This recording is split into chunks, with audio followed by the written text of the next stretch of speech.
Jesús seguiré, pongo en él mi mirada, veo su gran amor, canto sus alabanzas, a Jesús seguiré.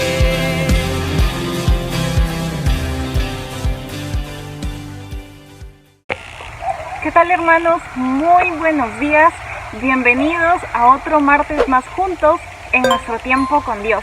Le damos gracias al Señor porque seguimos perseverando y porque también cada día se están suscribiendo más, están compartiendo, están escribiendo, respondiendo, ¿verdad? Comentando y dando like. De verdad que esto nos llena de mucho gozo, nos anima y nos motiva a seguir perseverando como ministerio. Así que bien, pues bienvenidos sean todos. Hoy día vamos a continuar con nuestro estudio. Ya nos encontramos en el capítulo 19 y por la gracia de Dios pues estamos conociendo más de Él, ¿verdad? Que en este tiempo el Espíritu Santo nos ilumine para poder así entender lo que dice su palabra. Antes de poder iniciar, quería comentarles que a partir de estos capítulos que vamos a leer hoy día y más adelante, que son el capítulo 19, 20 y 21, pues son capítulos que son difíciles de entender. Son temas, la verdad, muy oscuros porque nos muestran la depravación del hombre, nos muestran la dureza, la crueldad del hombre cuando se encuentra apartado de la gracia de Dios. Pero bueno, le damos gracias al Señor porque Él siempre nos habla. Él siempre nos habla y hoy no va a ser la excepción. Así que los invito a poder ir a Jueces capítulo 19. Vamos a leer desde el versículo 1 hasta el versículo 15. Como título dice, el lazo del pecado. Así que acompáñenme, por favor. En aquellos días, cuando no había rey en Israel, hubo un levita que moraba como forastero en la parte más remota del monte de Efraín, el cual había tomado para sí mujer concubina de Belén de Judá. Y su concubina le fue infiel, y se fue de él a casa de su padre, a Belén de Judá, y estuvo allí durante 4 meses. Y se levantó su marido y la siguió para hablarle amorosamente y hacerla volver, y llevaba consigo un criado y un par de asnos. Y ella le hizo entrar en la casa de su padre, y viéndole el padre de la joven, salió a recibirle gozoso, y le detuvo su suegro, el padre de la joven, y quedó en su casa 3 días, comiendo y bebiendo y alojándose allí. Al 4.º día, cuando se levantaron de mañana, se levantó también el levita para irse, y su padre de la joven dijo a su yerno: conforta tu corazón con un bocado de pan, y después os iréis. Y se sentaron ellos dos juntos, y comieron y bebieron. Y el padre de la joven dijo al varón: yo te ruego que quieras pasar aquí la noche, y se alegrará tu corazón. Y se levantó el varón para irse, pero insistió su suegro, y volvió a pasar allí la noche.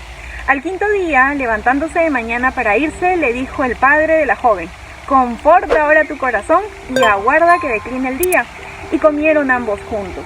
Luego se levantó el varón para irse, él y su concubina y su criado. Entonces su suegro, el padre de la joven, le dijo: he aquí ya el día declina para anochecer, te ruego que pases aquí la noche, he aquí que el día se acaba. Duerme aquí para que se alegre tu corazón, y mañana os levantaréis temprano a vuestro camino y te irás a casa. Mas el hombre no quiso pasar allí la noche, sino que se levantó y se fue, y llegó hasta enfrente de Jebús, que es Jerusalén, con su par de asnos ensillados y su concubina. Y estando ya junto a Jebús, el día había declinado mucho, y dijo el criado a su señor: ven ahora, y vámonos a esta ciudad de los jebuseos, para que pasemos en ella la noche. Y su señor le respondió: no iremos a ninguna ciudad de extranjeros, que no sea de los hijos de Israel, sino que pasaremos hasta Gabá.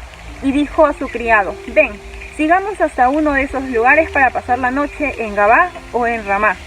Pasando pues caminaron, y se les puso el sol junto a Gabá, que era de Benjamín, y se apartaron del camino para entrar a pasar allí la noche en Gabá. y entrando se sentaron en la plaza de la ciudad porque no hubo quien los acogiese en casa para pasar la noche. Bien, pues hasta aquí va a ser la enseñanza del día de hoy. Así que inicia diciendo una frase que quiero comentarles. Y es que dice en el primer versículo: en aquellos días cuando no había rey en Israel. ¿Eso qué quiere decir? Pues resulta que ellos decían, ¿no? O bueno, dice la palabra cuando no había rey en Israel. Pero hermanos, nosotros sabemos que sí había un rey, y era que Dios era el rey de Israel. Pero ¿qué pasaba? Pues por la dureza de corazón de todos ellos no aceptaban el liderazgo del Señor. Ellos no seguían lo que al Señor verdaderamente le agradaba. Entonces, sino que ellos lo que querían pues era seguir su parecer, seguir su corazón, seguir sus intenciones, mas no seguir lo que el Señor les estaba mandando. Entonces ellos no actuaban de una manera correcta y no era para ellos, su parecer era lo mejor, pero no lo que el Señor decía que era recto realmente. Se dice que en ese tiempo tan difícil, porque de por sí cuando mencionan que no había rey en Israel, era un tiempo de caos. Pero en medio de ese caos, pues comenta la palabra que había un levita, y este levita tenía una concubina. Ahora, ¿qué quiere decir concubina o qué es una concubina? Pues se dice que una concubina es una compañera legal muy aparte de su esposa. En otras palabras, se podría decir que era un amante legal, ¿verdad? Esta concubina pues no gozaba de los mismos prestigios y privilegios que tenía su esposa, pero de todas maneras era reconocida. Si nosotros recordamos un poco del Antiguo Testamento, podemos ver también que no es el primer caso que se menciona de una concubina, sino que también antes Abraham tuvo una concubina, Jacob, Caleb, Saúl, David, Samuel. Todos ellos tuvieron concubina, pero significativamente esto no se ha visto que en estas familias estuviera la bendición de Dios. Y es que el Señor dio un orden, ¿verdad? Ahora, ya después, en el Nuevo Testamento, se vio como Jesús dejó en claro cuál era el plan de Dios. Y el plan de Dios, pues es un hombre y una mujer, porque dice que ellos se unirán y serán una sola carne. No dice un hombre y sus mujeres, sino y su mujer. Esto lo podemos ver en Mateo 19. Y también en 1 Timoteo 3 se dice que tiene que ser hombre de una sola mujer, marido de una sola mujer. Bien, entonces ya teniendo en claro lo que es un concubinato, pues resulta que esa concubina le había sido infiel, lo había engañado. Entonces, ¿cómo actuó el levita? Pues el levita no actuó de una manera, ok, me engañaste, me voy. No, sino que él se dice que fue tras ella y le habló de una manera amorosa. Él trató de restaurar todo lo que había pasado. Y bien, pues él llega a la casa de su suegro porque era ahí donde ella se había ido. Y algo que también nos enseña la palabra de Dios es que el suegro dice que cuando lo ve, lo recibe de una manera gozosa, lo recibe alegremente. Y acá también tenemos una enseñanza. Y es que podemos ver que la hospitalidad es una característica del creyente. Mediante esta palabra se nos enseña cuán importante es que nosotros seamos hospitalarios. Se dice que este levita, cuando estaba en casa de su suegro, pues estuvo muy gozoso porque lo recibieron bien. E inclusive cuando él ya se iba a retirar, dice que el suegro le dijo, no, todavía quédate, te comparto tal cosa, un pan, algo así, pero tú quédate para que tu corazón se conforte, para que se alegre tu corazón.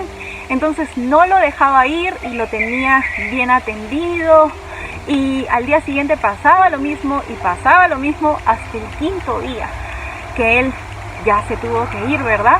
Pero esto nos enseña, hermanos, que realmente es importante ser hospitalarios, que las puertas de nuestra casa pues estén abiertas para recibir a nuestros hermanos y para recibir a las personas que realmente lo necesitan. La palabra de Dios, por ejemplo, se nos dice también acerca de la hospitalidad. En Romanos 12:13 dice: ayudemos a los hermanos necesitados, practiquemos la hospitalidad. Y en Hebreos 13, desde el versículo 1 al 2, dice: permanezca el amor fraternal, no os olvidéis de la hospitalidad, porque por ella algunos sin saberlo hospedaron ángeles. Cuán importante es que la muestra y el reflejo de un creyente, de un cristiano, ¿no? Nosotros podamos ser hospitalarios, mostrar generosidad, no tan solamente decirle a la persona: ok, voy a orar por tu necesidad, voy a orar por ti, lo cual es importante, sino que también ir a la acción. Poder también abrir las puertas de nuestra casa cuando lo necesiten, cuando se requiera y sea necesario. Y esto es lo que nos enseña. También luego se dice que él sale y de pronto se está yendo porque su destino pues era llegar a Gabá. Y su siervo, como ya se estaba haciendo de noche, su siervo le dice: quedémonos aquí, que es en Jebús, que resulta ser Jerusalén. Y él le dice que no tiene que ser en un lugar extranjero, en una tierra desconocida, sino que él tiene que llegar a un lugar que era Gabá, porque ese lugar era de los hijos de Israel, que también habían tomado, que era una ciudad que era parte de la tribu de Israel. Él creía que por ser la tribu de Israel y de los hijos de Israel, pues él iba a recibir hospitalidad, que lo iban a recibir también de esa manera gozosa, ¿no? Él pensaba que ahí iba a estar mucho más seguro. Entonces él no se queda ahí y de pronto él llega hasta Gabá. ¿Y qué fue lo que pasó? En el versículo 15 se nos dice que pasaron la noche en la plaza de la ciudad, que llegaron y se sentaron en la plaza de la ciudad porque no hubo quien los acogiese. Y esto nos debe llevar a la reflexión de que nosotros como hijos de Dios pues debemos practicar la hospitalidad, debemos abrir puertas, ya sea de nuestra casa, de nuestros corazones, abrir también nuestras redes, se podría decir, abrir comentarios o abrir mensajes para que así otras personas también puedan acercarse a así poder consultar algo, ¿no?, que ellos crean, pero también en nuestros hogares. Sabemos que hoy, a raíz de la pandemia, hubo mucha necesidad. Muchas personas vivían en lugares alquilados y tuvieron que salir y necesitaban hogares. Y yo sé bien que varios de ustedes estuvieron de pie mostrando realmente que son una iglesia viva, que no son una iglesia solamente de palabras, sino que también una iglesia hacedora, y que eso siga siendo así, hermanos, que podamos seguir mostrando el evangelio, no solamente con las muchas palabras que podemos saber, con el conocimiento, sino que también con la acción. Que esta enseñanza pues nos motive a poder aplicar la hospitalidad en nuestras vidas. Los animo a que sigan conectados, porque a partir del día de mañana y consecutivamente vamos a poder ver realmente estos mensajes oscuros que le hablaba al inicio. Y es que a partir de mañana vamos a ver cosas terribles que suceden cuando un hombre lo recibe al levita, lo lleva a su casa, pero llegan personas que empiezan a mostrar cómo es un corazón duro cuando está alejado de la gracia de Dios. Ahora, oremos para agradecerle al Señor por este valioso tiempo. Amado Padre Santo, te damos muchas gracias, Señor, por tu palabra. Gracias porque mediante ella nos haces entender, Señor, que tú eres el único Rey, que tú gobiernas sobre todo, Señor, sobre este mundo, sobre las naciones y sobre nuestros corazones, Padre amoroso.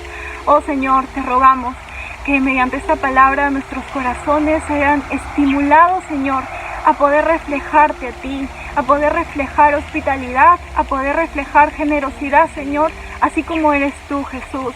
Tú viniste no para servir, no viniste, Señor, para ser servido, Señor, sino tú viniste para servir, oh Señor. Gracias te damos en el nombre de Jesús. Amén y amén. Bien, pues que el Señor los bendiga grandemente.